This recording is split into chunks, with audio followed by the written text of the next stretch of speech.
Very brave people in the transgender community who feel their rights have been stripped away by the passing of the HB2 law, saying they feel dehumanized. But right now, we want to meet a mother who claims her stand on this issue has people slamming her as a bigot. Everyone, please welcome Maya Dillard-Smith. Maya, welcome. And Clay, I know that you're standing by in the front row just in case you want to jump in on this conversation as well. But earlier this month, Maya, you left your prominent role. You were the director of the Georgia chapter of the ACLU, and you said that you were, quote, principally and philosophically unaligned on several issues, so you left your job. Why did you do that? Well, just to set the record straight, I didn't quit. I was pushed out. I was pushed out for asking questions around a broad range of civil rights issues. Because as we're living in a more complex society, there is the butting up and the competing interest of insular minorities, whether you're a racial minority, a religious minority, the issues of sexual orientation and gender identity. In fact, HB2 is not a transgender bathroom bill. In fact, it rolls back worker protections where individuals at the workplace cannot sue their employers for workplace discrimination. It further limits cities and says to them they cannot raise the minimum wage.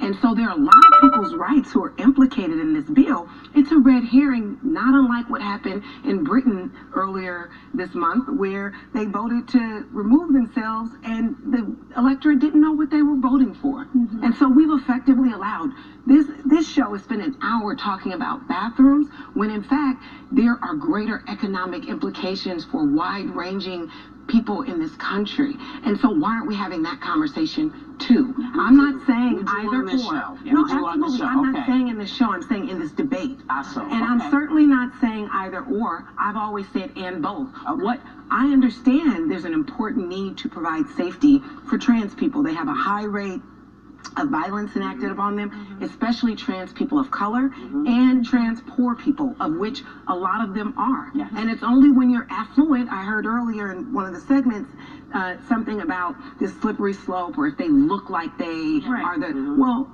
I'm concerned about rules that say if you look like, because I feel like that's going to disproportionately impact people of color and poor people who can't afford the surgery or the technology that allows them to appear more feminine or more masculine, whatever their identity is. And so there's a lot in this bill that requires conversation, and I was not provided the opportunity to have robust engagement on these competing interests and issues. Particularly interested in the transgender portion of the bathroom bill, isn't that true? Oh, I'm not particularly interested. In fact, I care more about the issues of economic equity and race equality than of whether or not people can have access to bathrooms. And Are you concerned about the transgender community having access to bathrooms? My only concern exists in the bathroom context about how we also protect the bodily privacy and safety of women and girls. I think this is really key to why we've been having the discussion. When we talk to people in Sanford, people are aware of the other aspects of the law, but the bathroom portion of it is the one that's most controversial. And so a lot of people don't want to necessarily talk about it, and they don't want to talk about the bathroom portion. They want to talk about the other issues, but the reason that it's got support is because of the bathroom part of it. And that's the reason, that's the thing that politicians have focused on, because it's so difficult to talk about. And I don't think there's anything wrong with having concerns. And I spoke to Maddie about, whether or not people who are transgender need to understand that sometimes people are uncomfortable. And she said, yes. I want to challenge that. It's not just that it's election year politics. There's a lobby. And that lobby has dominated this conversation. And so I'm a progressive. I'm a Democrat, and I've been demonized by the progressives for asking questions about women's rights. And when did women's rights no longer become a progressive value? When did it become that it was more a value to protect the rights of the LGBT community over everybody else? That's right. That's right. Just a moment. That's right. Consistently, what I've been saying is, how can we broaden the conversation? And so I just want to say, it's not just the elected officials, it's the lobbyists on the left and the right. I don't disagree with you. It is an issue that affects a lot more people. But the bottom line is the reason this law has support amongst the people we talk to in Sanford is specifically because people on both the right and the left are focused. But you only I have a asked about question. You transgender have- bathrooms. You didn't ask about whether or not they thought that they were going to be implicated by minimum wage and workplace discrimination. This is not the conversation. Okay, let me do this. This will make it easier.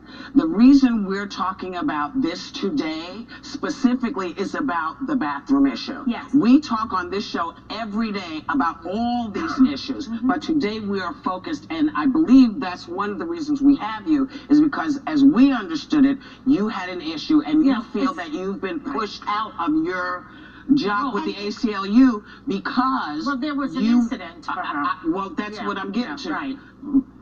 So there was an incident. We wanted you to tell us what happened and why you feel the way you felt about that. That's why we're all here. And this issue is not about me and the ACLU. I got This is you. about I got broadening you. a conversation. Explain to everybody what happened. So, upon my arrival at the ACLU, I was, I'm well versed in a lot of the issues that we tackled while I was there. Transgender issues was not one of them. And so I am a lifelong student, very well educated, and as an advocate, as someone who's trained in the law, policy, and economics, I try to edify myself. Right. And so I ask questions because What happened? What happened? Maybe Isn't it tell us true? what I'm happened. sorry. I would like to speak. Isn't it true that your daughters went into a bathroom? They got scared because they saw a 6-foot-tall, lower-voiced person speaking. They ran out and were scared. Is this not a true statement? that's pretty salacious, but what happened was we went into the restroom and shortly after we were in, entered 3 transgender young adults. They were over 6 feet tall, very deep, and very clearly men, right? And so my children were frightened. And I was... Your children? And they I should be have a frightened. daughter that will be 20 later this year. And they a should be 11-year-old frightened. and a 9-year-old. Okay. So school-age children. Okay. And there was a sensibility that men should not be in the girls' bathroom. There was a lot of question about why there were men in the girls' bathroom. But they weren't men. Have you not had that conversation with your children that there are different types of people in our community that have a gender identity situation where they feel like they're another gender? Did they not understand that? They're children, so how would they? I knew right? a lot of when I was a kid. I So knew a let me lot, just witnessed say, a lot. let me say this, that I think part of the controversy in this is where you begin. So do you believe it's a man trapped in a woman's body, or... Hold that thought. Hold that thought. And I know that people, you're just trying to have a conversation and people have cast you and called you a bigot. We do want to thank you for coming. Our thanks to Maya Dillard Smith. We reached out to the ACLU for comment. They declined to provide one. For more information on HB2 and what we talked about today, visit our website. We'll be right back, and this conversation will continue. You'll notice that they're afraid to come out and say these are sick, demented, twisted motherfuckers, man. They don't come out and say when a man sucks on another man's dick, it causes the cum goes into their fucking throat, goes into their stomach, goes to their brain, and causes instant motherfucking brain damage. Why don't they come out and fucking say it like it is? It causes severe brain damage. And so, that which at one time was disgusting is no longer disgusting. And then this crazy bitch is saying, well, can't you teach your children that there's a difference between gender and sex? How the fuck do you do that? So, does that mean a guy can just put on a fucking dress for cheap thrills? Fucking go into the women's shower and fucking shower. Swing his dick while he's fucking showering, jacking off and everything like that. See, what I believe this is designed to destroy this country from within. You'll notice they picked North Carolina, which is probably a very, very traditional area. They've already fucking conquered New York, Los Angeles, Chicago, all the big cities. So now what these sick motherfuckers are doing is they're going to the heartland of people Imagine what that 80-year-old person wanted to really say. They didn't really cover exactly what he had to say. I'll guarantee you, and he would have never thought, I would have never thought, within 2 years, even a year ago, that this crazy ass motherfucking shit would come up. Never in my whole life did I ever think. But now, if we treated these goddamn sick motherfuckers as fucking a deadly plague a long time ago, when Anita Bryant pleaded with people to back her, but the attitude of the Americans was, hey, it ain't my fucking problem. Let somebody else do it.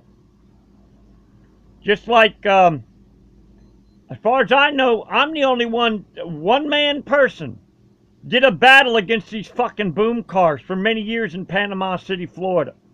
People's attitude has been, yeah, it's fucking irritating, but what are you going to do about it? Well, me, what was I going to do about it? I was going to open my mouth. I risked going to fucking jail over it. I tried to force a goddamn jury trial. See what's going on? See, these boom car punk motherfuckers, all it takes is one to disturb your fucking sleep, and your sleep is shot.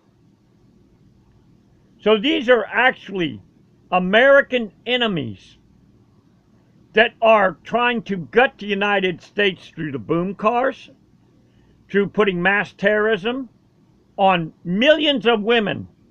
Future fear. This is what the fuck's going on.